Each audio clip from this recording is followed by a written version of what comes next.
Ladies and gentlemen, it now gives me great honor to invite His Excellency, President Johann Schneider-Ammann, to address us with his keynote speech. Your Excellency, please.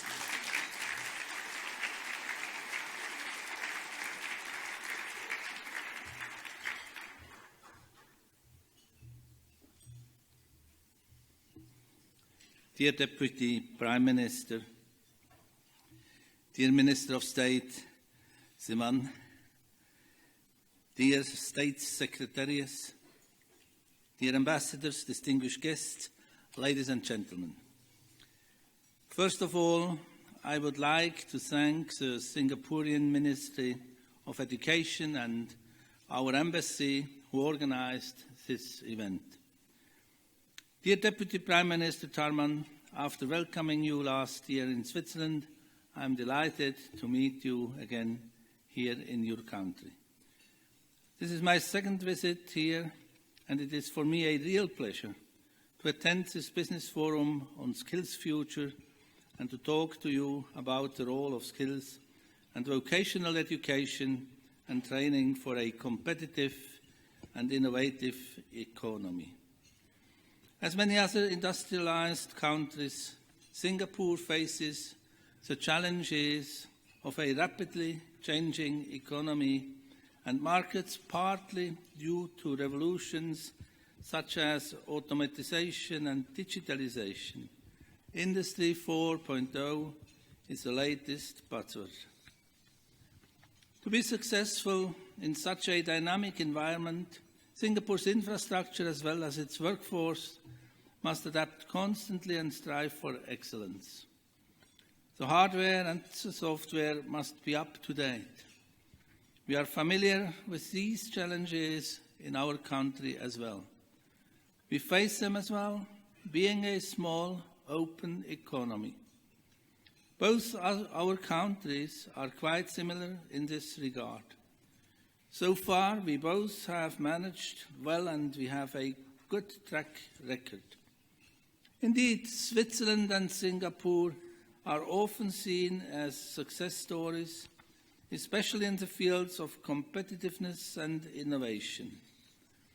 Another strength of our systems is and are the stable employment rates. The key to staying on this positive path is, of course, to invest in future generations of qualified and innovative workers, to invest in education and training. To be ready for future challenges, workers must be able to constantly upgrade their skills, adapt to the needs of the economy, and at the same time, bridge the gap between theoretical knowledge and practical application. For Switzerland, a central element in this endeavor is our efficient dual vocational education and training system. I'm personally convinced that it will continue to be an asset for the years to come if we keep on improving its strengths. I'm therefore very happy to hear that Singapore has come to a similar conclusion and that you have decided to set VT at the top of your political agenda. Your joint initiative, SkillsFuture, is a bold step forward. I see that you have the political commitment, the will and the dedication to invest in a long-term project for the public good. For this, I congratulate you all. Allow me, therefore, to briefly mention some key features of our VT system which have contributed to its long-term success.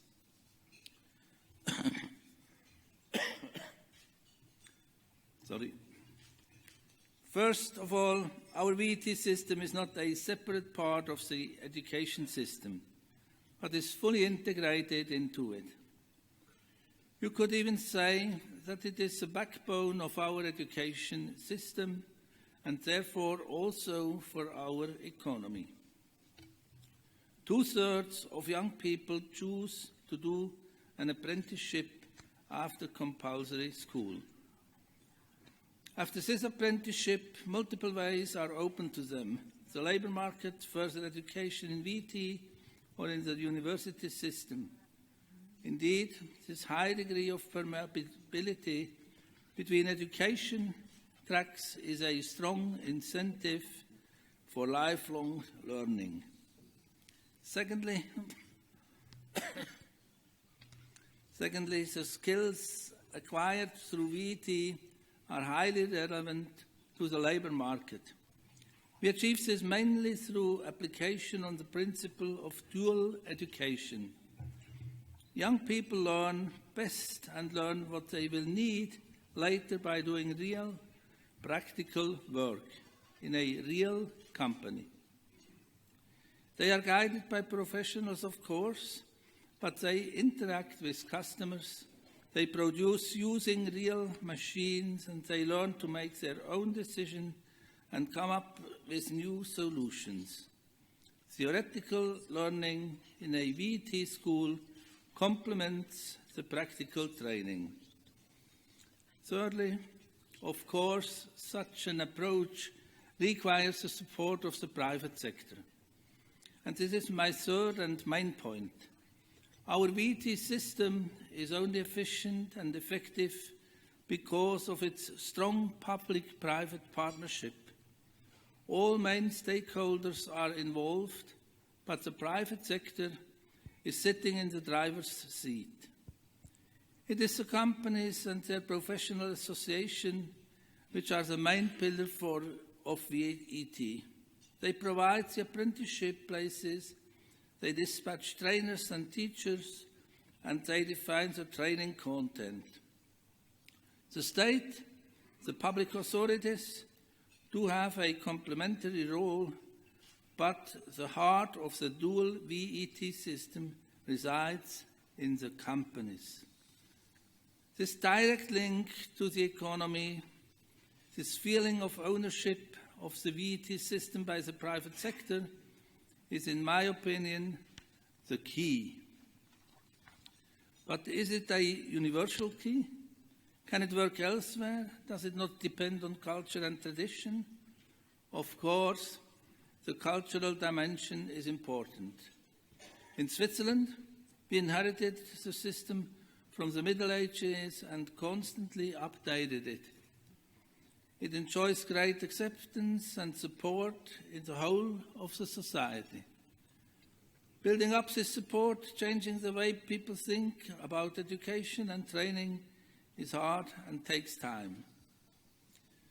But with the right arguments and good success stories, I think it is possible. Acceptance and support for a VET system involving the private sector must come from the inside, from the companies themselves. The companies must believe that it is in their interest to engage in training young people. They must see the benefit.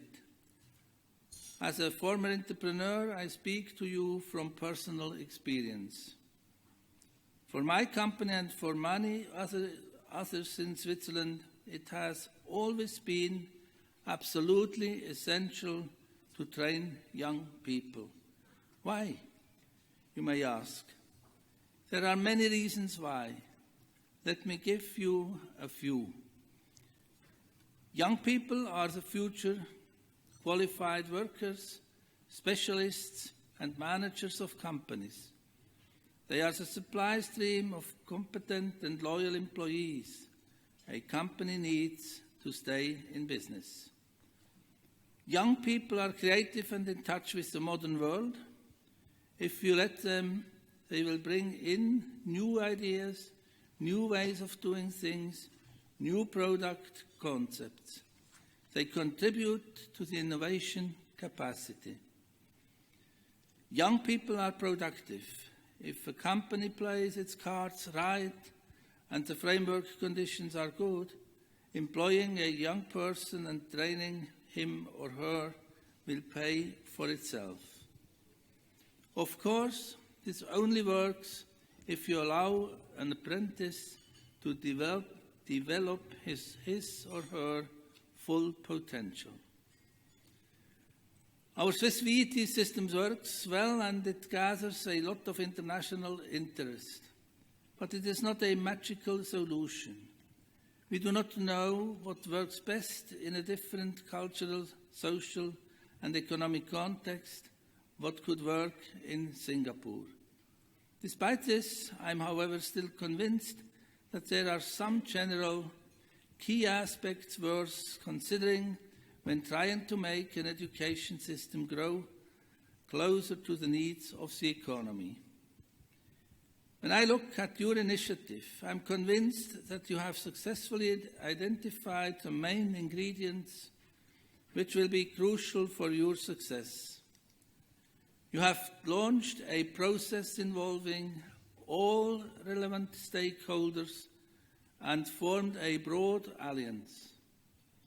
You have expressed your political commitment to a long-term project in order to keep your economy among the very best. And you have recognized the crucial role the private sector has to play. I am confident that you will find the right local spices to combine with these main ingredients to make the Singaporean recipe for VAT a great success. I wish you strength and perseverance on this challenging but ultimately worthwhile path. And if you can share these advantages and disadvantages, there are minor disadvantages as well. With you, we are happy and we contribute with persuasion so to make sure that this wonderful system can be of help to a lot of young people which need a perspective, which need a first education. And having said that, thank you very much for your attention. Thank you very much, Your Excellency. Thank you. Ladies and gentlemen, it is my pleasure now to invite Deputy Prime Minister Tharman Shanmugaratnam for his keynote speech. DPM, please.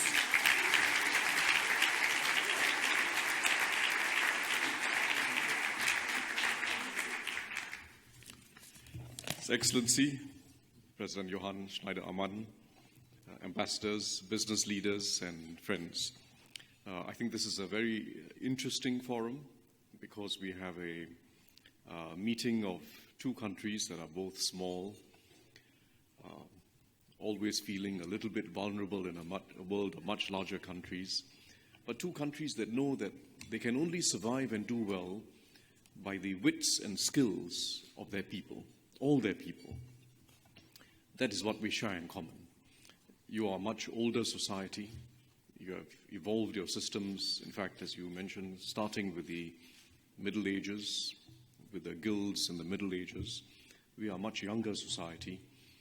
And when we talk of education as a system, it is really barely 50 years old.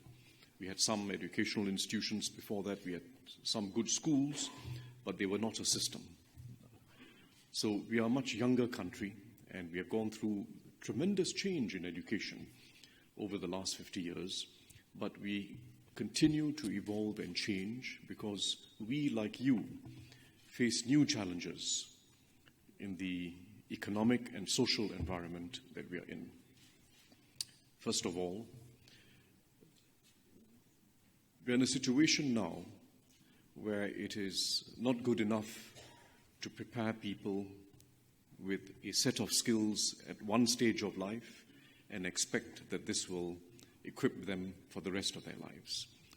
Technologies are changing more rapidly, and they're changing in ways where jobs are disappearing completely, and sometimes whole industries are disappearing completely. It's a new phase in the global economy and a new phase in technology, particularly with the digital revolution, artificial intelligence, and advanced robotics. I should add, actually, nanotechnology.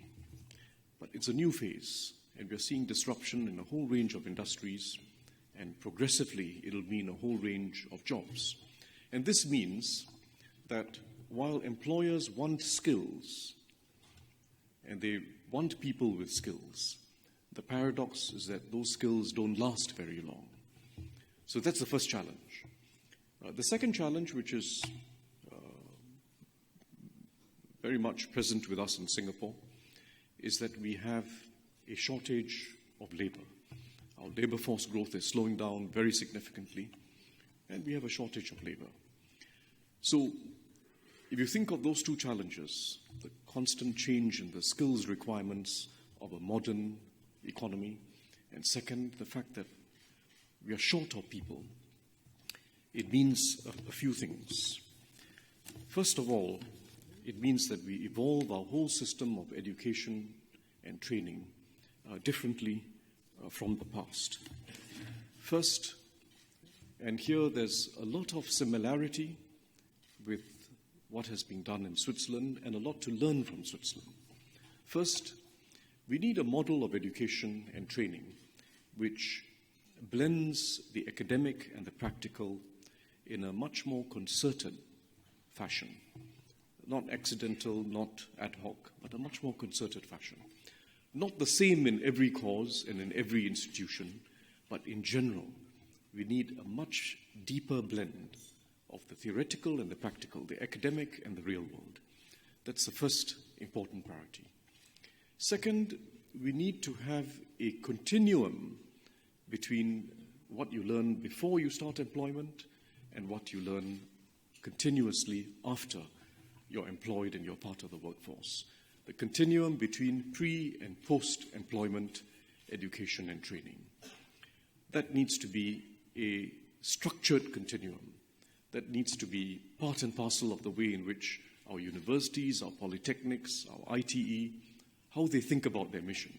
It's not just to prepare the kids when they're young, but it's to prepare people for learning at different stages of life. A very exciting possibility. Making what used to be a traditional break between pre-employment learning and continuous learning, making that a continuum. And that's the second very important challenge. And thirdly, it means evolving our culture. And it's probably in this area that we have the most to learn from the Swiss. Not easy, because we can't start again from the Middle Ages, but we have the most to learn from the Swiss when it comes to culture. And that involves two dimensions especially. First, the ownership that employers take in education and training. That ownership is a very distinctive feature of the Swiss system. And second, the culture of society where everyone feels that they can improve continually, step by step, and become a master of a trade, master of a craft, whether it's in banking or accountancy or as a machinist, whatever field you're in, you can become a master by learning continually and by learning in small bites all along the way. And that dual culture, employers taking ownership and individuals feeling that they can all become masters of their trade, is what I think defines the Swiss culture and is what we must aspire towards. And you see examples of it every time you visit Switzerland, which I've done many times. Many of the examples are in this room today. Mr. Peter Voser is a very good example. Started as an apprentice, and he became one of the leaders of Swiss business and society. There are many other examples you can think of. Each time I visit Swiss companies, and I've visited many over the years, typically the small and medium-sized companies, the Mittelstand, you see the same thing. One company that I visited a few years ago was Foster-Rona in St. Gallen. This was maybe 5 or 6 years ago, I think. Foster-Rona is not a very well-known name. The Singaporeans here will not recognize the name. It is one of the leading makers of lace or embroidery in the world. By the way, when I first entered the firm, I noticed surprisingly Michelle Obama her cutout was there, and I was wondering, what is Michelle Obama doing here? It was just a photograph. But it turned out that the dress that she wore at the inauguration of President Obama in his first term, although designed by a New York designer, the embroidery came from Foster Rona. She didn't know that at the time, but they knew it. They knew it. But it's an interesting firm because it's 100 years old, not atypical of the Swiss Mittelstand, 100 years old. Father was still there, son is there. But the most impressive part about it was the ordinary workers in Foster Rona. The ordinary workers. They're just ordinary men and women who had, as President Schneider-Ammann mentioned, they had stayed with the firm. And they all started off as people coming straight out of school or went into apprenticeship. But step by step, they had become masters of the trade. Masters of the trade. And today, in their 40s and 50s, working with completely different technology compared to what they started off with. Completely different technology. And this firm, I'm sorry I'm going on a bit about Foster Rona, but it's an interesting example, is an example of how traditional firms can embrace new technologies. In fact, they're so traditional, I went to their library, and in their library, they have arranged just like books. They have every piece of embroidery that has been designed in Europe, maybe more than Europe, but certainly in Europe, for the last 200 years. And I asked them, why are you keeping this library? It's a lot of space. They said every new design they make starts off by going to the library and looking at the old designs, sometimes 150 years ago. And they'll get some ideas from the old designs and they make some innovation. But Foster Rona is now making embroidery, smart textiles, which have electronics embedded in the fabric for sportsmen and for other purposes. Embroidery. Traditional firm, constantly innovating. And this is, I think, the spirit of the Swiss Mittelstand. Very impressive. So we have to learn not just the techniques, the specific systems of dual education, but also this culture of continuous improvement and this embrace of innovation. I think we are making progress. SkillsFuture is a major strategy for our future, not just an economic strategy, but a social strategy. And we are making progress. It's still early days. It's still early days, but we are making good progress in 3 areas.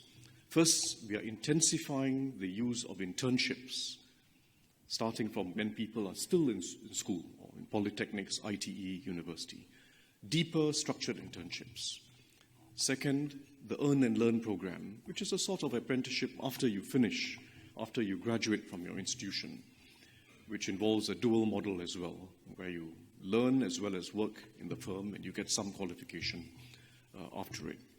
But thirdly, especially in our universities now, the cooperative model, where it's a dual model of university education. Again, where you spend a semester outside at work and another semester back at college, or throughout each week you're spending time in both areas. Different models, different experiments, but we are going to start this starting with SIT and Unison, but our other universities are also thinking about it. So those are specific initiatives in education. But what is even more important is what's happening in industry. We have to develop that collaborative culture in industry if we are to make headway. And we are beginning to develop this, and I'm hopeful that we can. The precision engineering industry was, I think, the leader in Singapore. Still quite recent, it's just a few years, this initiative, developing a vocational continuous education and training system. Scala, the supply chain and logistics industry, has now started an initiative, similar initiative, to get involved in training workers through collaboration, training mentors and having the mentors train the workers. Scala is another very interesting initiative which Mr. Robert Yap is involved in. So we have to evolve our system, starting from, I think, quite a strong position, but we have to evolve our system to deal with these challenges of the future. And collaboration between employers is going to be critical. It doesn't come naturally. because the traditional attitude of employers in Singapore, in fact, many other parts of the world, is you train your own people. Why should I train someone else's employees? Why should I have my skilled mentor train someone else's employees? But in Switzerland, and I visited a very interesting facility, I think you call it LIBS, which is a consortia led by ABB, where a consortia of companies trains workers for all companies. And ABB, although it is the lead member of the consortium, is clearly investing in workers that are not going to be employed by ABB. Now, what is the logic of it? I think the logic of it is, firstly, for your own people, you hope that when you train them, they will stay with you. And that is something that we have to, that's the direction we have to go in Singapore. We need this virtuous cycle where individuals feel the employer cares for their development, cares for their career and is going to develop them. And individuals decide to stay with the employer so that their skills can move up in that same trade. We need that virtuous cycle. Employers taking responsibility and employees committing themselves. We do not quite have it yet, but it can be developed. But the second part about it is, what about those who don't stay with you? Why should I be training them? And the logic of it in places like Switzerland is, you may lose this employee after training this employee, but you will gain another employee who has been trained up to the same standards. What goes around comes around, and everyone moves up together.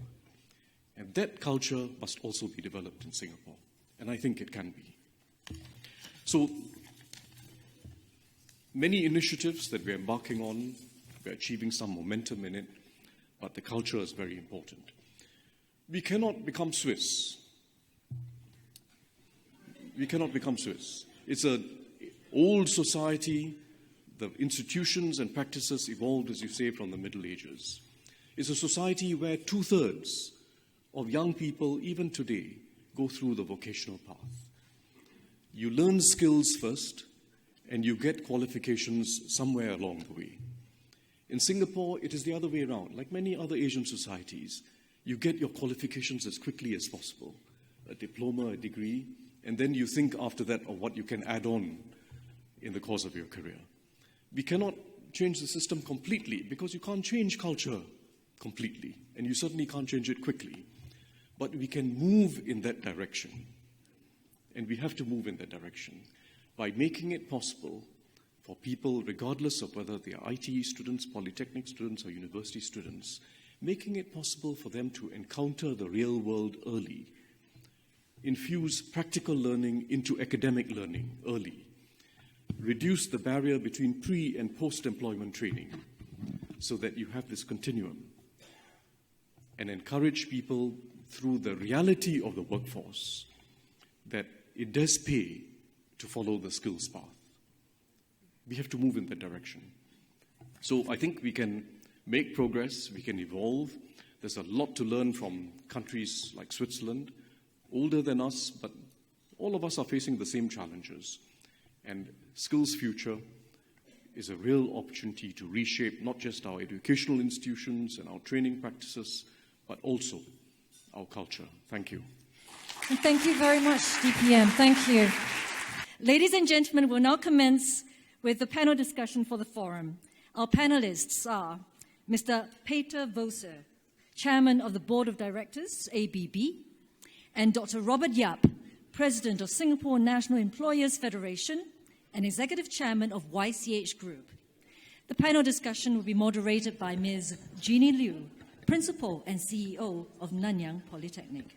Ladies and gentlemen, a round of applause, please, for Mr. Voser, Mr. Yap, and Ms. Liew. Very good afternoon, ladies and gentlemen. I'm Jeanne. Please allow me to do a very brief introduction of our esteemed panelists. Of course, we have with us Mr. Peter Voser. Mr. Voser is the chairman of the board of directors of ABB, which is a leading power and automation technology company. Mr. Voser, prior to ABB, was the CFO and then CEO of Royal Dutch Shell. Mr. Voser also sits on the board of Temasek.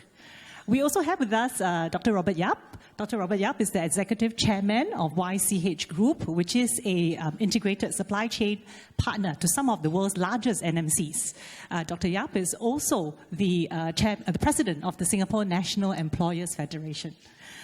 Before I ask the panelists to share their views, allow me to maybe just summarize 2 key points that I gleaned from the excellent speeches that we heard previously. One is really the importance of empowering individuals to be able to achieve skills mastery through providing the necessary pathways as well as fostering a culture of lifelong learning. And the second is the importance of all the different stakeholders working very tightly together in this SkillsFuture journey, especially the employers in taking greater ownership of skills training as well as skills recognition. On that note, maybe I can invite each of our panelists to share with us your thoughts on this in relation to your personal experiences, because I know you have very interesting backgrounds to share. Maybe I invite Mr. Voser to share with us. Thank you very much, and good afternoon to all of you. It's a real pleasure to be here. Yes, I'm one of a product of what we just heard from all the previous speakers. So actually, I came through vocational training, and I still remember the day when I was 15 years old, and I just felt I had enough of schools. I think I know everything. And therefore, I wanted to go and work and make some practical experience, which I then could do for a few years by 3 days working and 2 days school. And I think up to today, that initial practical experience for me is absolutely the best thing I've ever done, because it brought me very early into the practical world, taking responsibility, not just getting information kind of in a feed to me, like many times at schools or universities you get. I actually had to apply them directly. And I think this was a cornerstone of my development. I was lucky to have a company who actually paid for that, which was one part of the triangle which needs to work, which is company, government, and the individual. But then I also realized afterwards, and this is what our president said, by taking such an early decision, you are actually not closing the avenues. So I clearly learned that, yeah, maybe at school or at university, it's still okay to learn a little bit more. So I went back and did then the second part of my education, and then started my international career. So I think I experienced the good thing on both sides. And I think that's what we're also trying actually now, bridging into what we do as a company like ABB, but we are trying to actually also develop inside the company. At the moment in Switzerland, DPM mentioned these initiatives which we are doing now for decades, where we actually train 1,100 young people every year. These 1,100 people actually come from 80 different companies, and DPM told you all the positive things about that. I would add one. Many of those companies are actually suppliers to ABB, which also then actually we can make sure that actually the staff of our suppliers get proper training, they get the latest technologies which we can bring into this school, because we have our own equipment there, either on the power or on the automation side. And now we have started to export this as well. We are running pilot projects in the United States, which is one of the initiatives of President Obama. He wants to bring vocational training into the United States, and we as ABB, we volunteered to actually run a pilot. And I think this is a good way, as a first step, to enter that education system. Let me just add one, and then I'll let my colleagues speak as well. I think at the moment, we are doing this at a very young age. But I think, as both the President and DPM said, we are going towards a lifelong learning in a different way. We have to reskill people, because the product cycle, the innovation cycles are much shorter. What you learn today in 10 years' time most probably is no longer what a worker or even a leader should actually have and know. So we have to reskill people. And I think in some shape or form, the vocational training at the later stage of your career is something we have really to think through. So why not actually when you are 30, 35 or 40 and you have to retrain because your skill sets are no longer up to date, one could think, again with the triangle, of actually offering to your staff a kind of a 4 days a week work and 1 day schooling over 2, 3, 4 years. The next one, which we're already also doing at ABB, is actually there's a lot of people who are getting towards retirement or past the retirement age. They're very rich in experience and skills. So we run at the moment with another dozen companies in Switzerland. We actually run a consultancy business with those who want to make their skills available to all of these companies or other companies so that we don't lose that. Or they are just mentor to the younger ones, and you can hire them. Their profit target is a zero, is a break even. But it's another way which we most probably can also think of retraining or reskilling people in the longer term, that we take them actually out, put them in a different company, sponsored by various companies, maybe a dozen or 2 dozens coming out of the same industries, retraining in technology, but still having the experience and helping the youngster to learn the old technologies as well. So there are various ways of actually driving this, and we are at ABB, we're happy to share that. We are kind of testing this on an ongoing basis, first in Switzerland because we have a vocational system which works at this stage, but I think the rest of the world will have to jump onto this train pretty fast as the technology cycles are now becoming shorter and shorter. With that, I stop for a moment. Thank you. Dr. Yap? Thank you. Well, I can also boast of apprenticeship, actually. I'm the second generation owner-operator, right? So I took over from my father in the business. So ever since I was very young, I saw him, managing a fleet of lorries, right? Scheduling and working very hard, all the tricks of the trade in terms of managing a fleet of trucks. I think over the process, I helped him, right, as a chief clerk. At that time, there was no child labor kind of prohibition. So I was used as a chief clerk, actually. So I learned, right? It's an apprenticeship, right? So very interesting. But it was not intended to be an apprenticeship. But I just happened to be the eldest son of the family. So, but my track has always been like most Singaporean, right? You want to go for a formal education, you want to graduate from the university, and then you want to do something more glamorous than what your parents do. I mean, this is the kind of a thinking. So I did graduate from the university with a business degree, and then tried to do my own things, right, on the own track.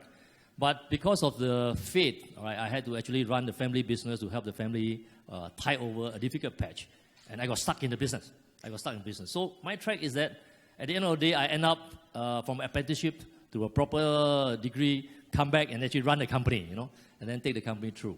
So over the years that we ran the business, I realized that very important is actually the talent, right? The talent organization. Right? We use IT a lot, so we are very innovative in the use of IT. We grew, right, in the region. But a lot of it is about talent. How do we actually bring the talent? How do we run operations for the Dell computers, the Samsung of the world, all over Asia, and have the right talent to be able to manage the inventories, right, to ensure that they have a very connected supply chain. So I think this is the kind of thing that always has been bothering me. So in the company, we built a very certain culture in the company that when you enter YCH, we will develop you to the fullest potential, right? And when I interview people, I just look in the eyes. You know what I look for? I look for whether there's any fire in the eyes. So very important, right? So the passion is a fire. So if you see that, you say, bring it in, and then we will train you, no matter how, whichever track we take. I think this is the kind of thing that we have done, right? So as a company. So in the later stage, I think you heard DPM's mentioned, we just launched on the 29th of June, Scala. Scala is the Supply Chain and Logistics Academy. So we moved to the idea of creating an industry platform, industry training academy, that is actually meant for the entire industry, right, to actually ride on the SkillsFuture initiative and to look at what employers can do as a group, right? So this is supported by all the various Singapore Logistics Association, the SAAA, even the Manufacturing Federation and so on. So the entire thing about trying to create a talent pool right, that we can actually tap upon to grow the logistics and supply chain industry, take it to the next level. Singapore, you know, is very important. I think connectivity is one of our key pillars, right, in the Committee for Future Economy. I think Singapore has got a lot to play, right, in this connectivity kind of a value chain, right, to being not just connected to Singapore, but connected through Singapore. I think these are the things that we need to build. But where are you going to grow the kind of talent, right, not just domestically, but that can actually take us into the international path? So this is a lot of thinking that you need to do. And this industry is growing by leaps and bounds. So we moved it. Partly also for myself, because as a growing organization, we are spending all over, we also need good talent. So I've committed that in actually training through the Scala, we committed to take 20% of what we train on that basis, right? So prove that this is something that is going to be viable, something for the longer term, something that we can actually help also to grow together with the industry. But the problem now also become the employers. It's not easy for all employers to think like that, right? So we also look at the smaller, medium enterprises. How do we actually help the smaller, medium enterprises? So we have a very proactive government, a pro-business government, which is fantastic. I mean, government is generous in trying to come out a lot of incentives. But not all the companies know how to exploit that. Not all the companies know how to do to be able to receive that giving. Right. So it's very important. So as an industry, part of it, we're trying to see how we can actually help those companies prepare and marry them, right, with the talents that's coming in. We don't have what we call like a full-fledged apprenticeship, but we do have what we call mastery of skill, deep OJT, right, deep skills-based training, right, that we actually bring them into the actual work job environment. But this is actually a very exciting time because the whole environment, right, in logistics supply chain is changing. Would you imagine that you go to a warehouse, you see drones flying, all over the shop? Yeah, it's robotics, right? You see a lot of AGVs and all that.